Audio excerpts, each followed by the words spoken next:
दोस्तों, आज के वीडियो के माध्यम से हम लोग अध्ययन करेंगे भारत में भू राजस्व व्यवस्था।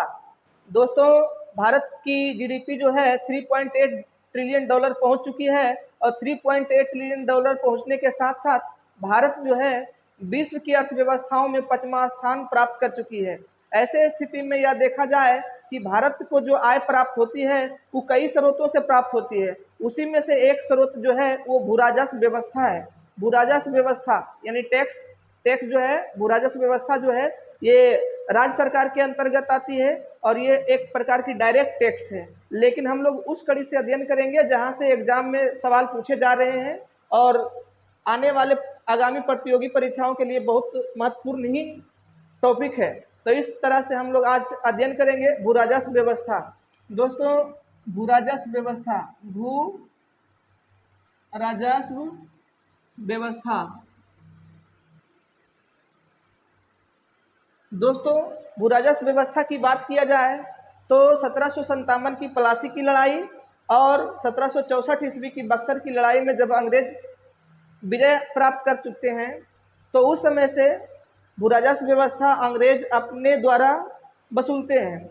और अंग्रेज जो भू राजस्व व्यवस्था वसूलते हैं उसमें 3 प्रकार की भू राजस्व व्यवस्था अपनाई थी। वो कौन कौन व्यवस्था अपनाई थी, आइए उन तीनों को हम लोग बारी बारी से अध्ययन करते हैं। भू राजस्व व्यवस्था में एक हो जाते हैं अस्थाई बंदोबस्त व्यवस्था।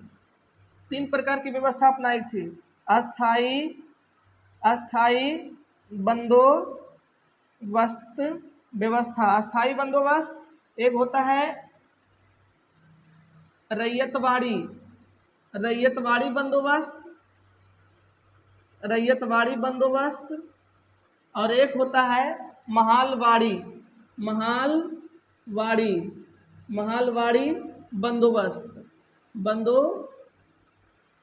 बंदोबस्त। इस प्रकार से अंग्रेजों द्वारा 3 प्रकार की भू राजस्व व्यवस्था अपनाई गई थी। सबसे पहले अस्थाई बंदोबस्त व्यवस्था, उसके बाद रैयतवाड़ी बंदोबस्त व्यवस्था, उसके बाद महालवाड़ी बंदोबस्त व्यवस्था। ये व्यवस्था किस प्रकार से थे इसके बारे में देखा जाए तो सबसे पहले भू राजस्व व्यवस्था जो वसूलने की प्रक्रिया प्रारंभ हुई थी 1772 ईस्वी में। 1772 ईस्वी में वारेन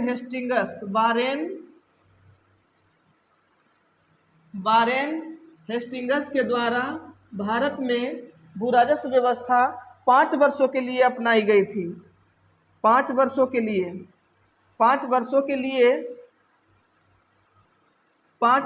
लिए बंदोबस्त व्यवस्था अपनाई गई थी, परंतु वो घड़ी अस्थाई बंदोबस्त व्यवस्था नहीं थी। 5-5 वर्षों के लिए भू राजस्व वसूलते थे और ये व्यवस्था जो है वो 1777 ईस्वी में आकर के समाप्त हो जाती है। 1777 ईस्वी तक ये चलती है और 1777 ईस्वी तक यह व्यवस्था आकर के समाप्त हो जाती है। जब सरकार को लगती है कि यह बंदोबस्ती व्यवस्था जो है वो लॉन्ग टाइम के लिए है, ऐसी स्थिति में वो क्या करते हैं 1777 ईस्वी से आकर के वो एक वर्षों के लिए भू राजस्व व्यवस्था वसूलती है और एक वर्षों के लिए भू राजस्व व्यवस्था वसूलना प्रारंभ करती है। एक वर्ष के लिए जब एक वर्ष के लिए भू राजस्व व्यवस्था वसूलती है तो यह व्यवस्था 1790 तक चलती है। 1790 तक चलती है, परंतु 1790 ईस्वी के बाद क्या होता है कि भू राजस्व व्यवस्था को लॉर्ड कॉर्नवालिस 1790 ईस्वी में अस्थाई बंदोबस्त व्यवस्था 1790 ईस्वी में लॉर्ड कॉर्नवालिस ने अस्थाई बंदोबस्त व्यवस्था लाए, परंतु उसी अस्थाई बंदोबस्त व्यवस्था को 1793 ईस्वी में अस्थाई कर दिया, इसीलिए उसे अस्थाई बंदोबस्ती व्यवस्था कहते हैं। 1793 ईस्वी में लॉर्ड कॉर्नवालिस के द्वारा लाया गया।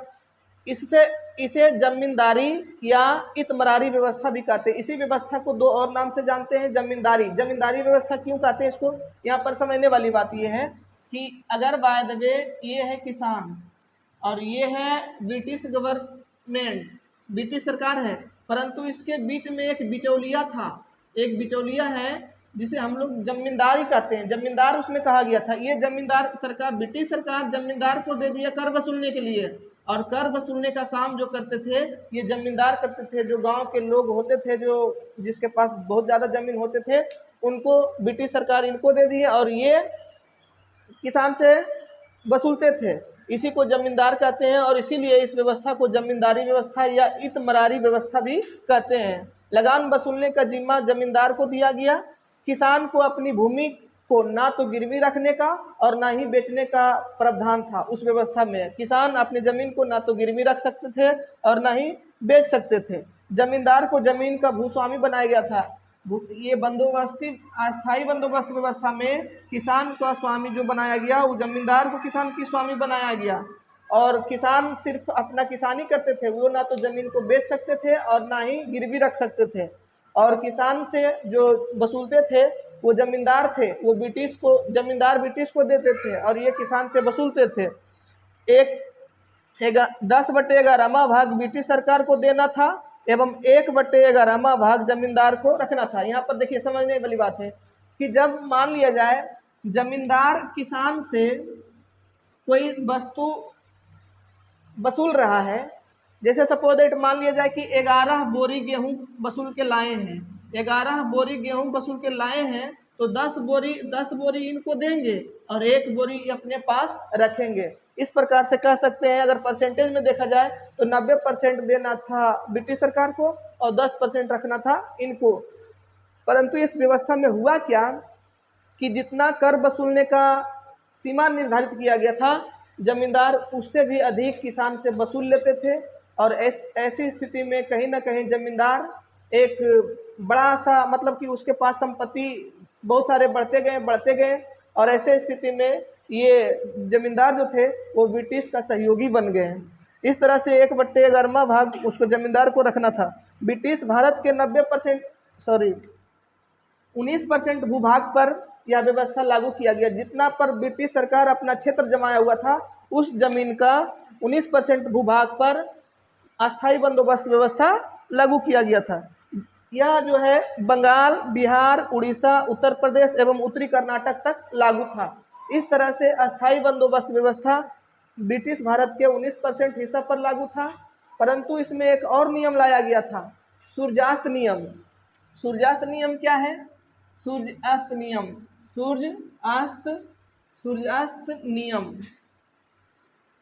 सूर्यास्त नियम इसमें क्या है? जमींदार को बोल देता था, तिथि निर्धारित कर देता था कि जैसे सपोज दैट मार्च है, तो मार्च महीना के 31 तारीख के सूर्यास्त समय तक इसको कर वसूल के जमा करना होता था। अगर कर वसूल कर जमा नहीं पूरा कर पाते थे तो ऐसे स्थिति में इसकी जमींदारी छीन लिया जाता था। और इसमें हुआ था क्या कि जमींदारी का जो प्रोसेस था वो वंशानुगत था। यानी ये जमींदार अगर रिटायरमेंट हो जाते हैं, किसी कारण बस ये हट जाते हैं, तो इनका वंशानुगत था, इनके लड़के, इनके घर के कोई परिवार ही बनते थे जमींदारी व्यवस्था में। इस तरह से जब अंग्रेज को लगेगा, जब ब्रिटिश सरकार को लगा कि ये अस्थाई बंदोबस्त व्यवस्था में जमींदार जो है वो धीरे धीरे आगे बढ़ जाते हैं, तो ये इस व्यवस्था को 1820 ईस्वी में स्टॉप कर दिया गया। 1820 ईस्वी में यह व्यवस्था स्टॉप कर दी गई और इसके बाद रैयतवाड़ी अर्थव्यवस्था लाया गया। रैयतवाड़ी बंदोबस्त व्यवस्था। रैयत का अर्थ होता है किसान। रैयत का अर्थ होता है किसान। रैयत मतलब किसान होता है। रैयतवाड़ी बंदोबस्ती व्यवस्था में भूमि का स्वामी जो है वो किसान को बना दिया गया। क्यों? क्योंकि जमींदारी बंदोबस्ती व्यवस्था में वो क्या कर रहे थे कि जमींदार जो थे किसान को अत्यधिक शोषण कर रहे थे, वो निर्धारित सीमा से अधिक कर वसूल रहे थे। ऐसे स्थिति में किसान जो था जमींदार के कुचक्र में पीसा जा रहा था। तब सरकार अस्थाई बंदोबस्त को हटाकर और रैयतवाड़ी बंदोबस्त व्यवस्था लाया। रैयतवाड़ी बंदोबस्त व्यवस्था में क्या हुआ कि किसान को भूमि का स्वामी बना दिया गया और बीच में जो बिचौलिया जमींदार था उसे हटा दिया गया। अब रैयतवाड़ी बंदोबस्त व्यवस्था की अर्थ देखें तो सबसे पहले थॉमस मुंद्रो एवं कर्नल रीड के द्वारा यह व्यवस्था 1820 ईस्वी में लाया। यह 1820 ईस्वी में लाया, लेकिन और देखते हैं ब्रिटिश भारत के 51% भूमि पर लागू किया गया। यह व्यवस्था जो है, जो ब्रिटिश भारत जितना ब्रिटिश कब्जा किया हुआ था उसका 51% भाग पर लागू किया गया। परंतु इसमें भी कुछ न कुछ खूबियाँ रहा। क्या खूबियाँ रहा कि कर को 33% से बढ़ाकर 50% किया जाए, कर दिया गया। और व्यवहारिकता देखें तो उपज का 50% यानी आधा, उपज का आधा वो कर वसूलते थे। इस तरह से हम कह सकते हैं कि रैयतवाड़ी अर्थ बंदोबस्त व्यवस्था में कर की दर अधिक थी।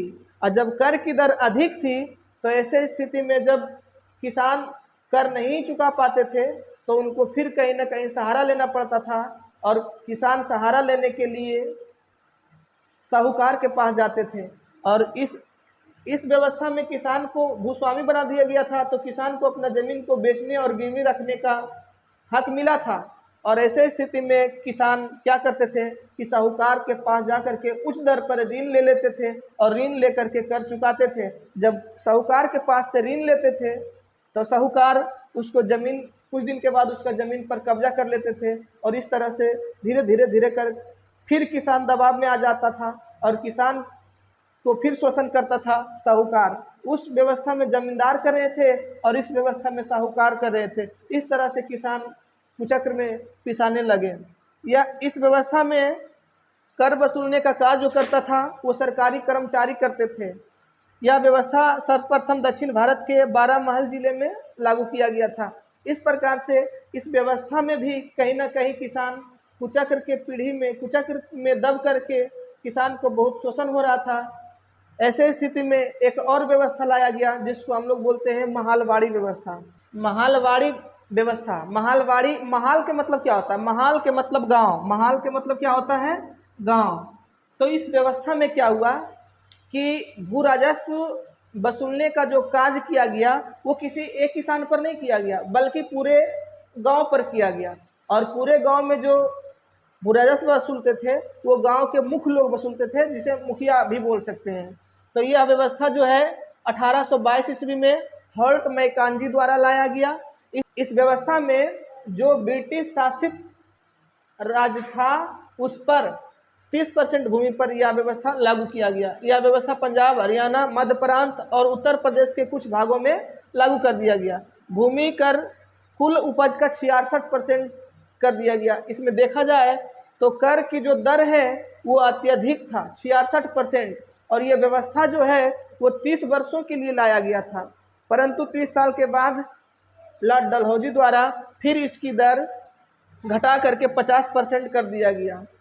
कर वसूलने का कार्य जो करते थे वो गांव के मुखिया करते थे। यह व्यवस्था किसी एक किसान पर नहीं आधारित था, ये पूरा गांव पर आधारित था। और पूरा गांव में जो कर की वसूली के कार्य करते थे वो गांव के मुखिया करते थे।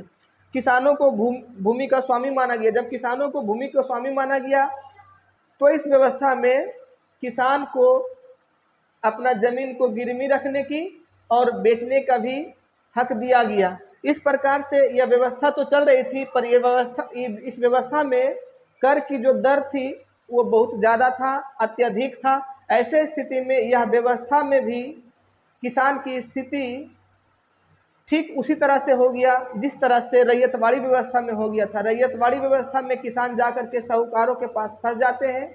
ऐसी व्यवस्था में भी भूमि का स्वामी बना दिया गया, फिर भी किसान साहूकारों की जैसी हालत हो जाती है और किसानों को कई प्रकार से शोषण करने लगते हैं। इस तरह से हमने आज अध्ययन किए हैं अस्थाई बंदोबस्त व्यवस्था, रैयतवाड़ी बंदोबस्त व्यवस्था और महलवाड़ी बंदोबस्त व्यवस्था। मैं आशा करता हूँ कि आज भारत की भू राजस्व व्यवस्था आप लोग को समझ में आ गए होंगे।